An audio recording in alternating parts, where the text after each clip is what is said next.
మీకు పని ఎవరు చేయడం అది కూడా కాదండి. కానీ ఒకటి గుర్తుపెట్టుకోండి, మీకు 62 ఏళ్ళకి రిటైర్మెంట్ ఏజ్ పెంచామా లేదా? చంద్రబాబు నాయుడు గారు పెంచారా లేదా?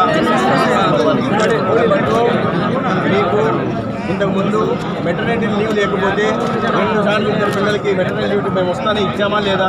ఎప్పటి నుంచి మీరు అడుగుతున్నారు? ఇచ్చామా లేదా? 2. మూడోది, మీకు గ్రాట్యుటీ లేకపోతే, రిటైర్మెంట్ బెనిఫిట్స్ లేకపోతే వన్ టైం గ్రాట్యుటీ ఇవ్వడానికి ప్రభుత్వం అంగీకరిస్తుందా లేదా? కాబట్టి 3 కోరికలు, ప్రధాన కోరికలు తీర్చాం కదా. ఇంకా 10,000 జీతం ఉంది.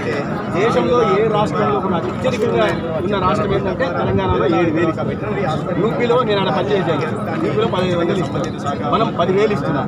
అంటే రాష్ట్రంలో ఏ దేశంలో ఏ రాష్ట్రంలో లేనంత ఎక్కువ ఇస్తున్నాం. తెలంగాణతో పోలిస్తే 3,000 ఎక్కువ ఇస్తుంది. అయినా మీరు చేస్తున్న పనికి అది సరిపోతుందని నేను అనుకోవట్లా.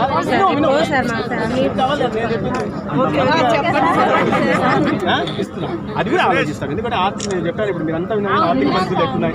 కొద్దిగా వెసులుబాటు ఇస్తే మీరు 43,000, 42,567 ఆశా వర్కర్లు ఉన్నారు. మీ అందరి ప్రయోజనాలు కూడా పరిరక్షించే ప్రయత్నం ఖచ్చితంగా.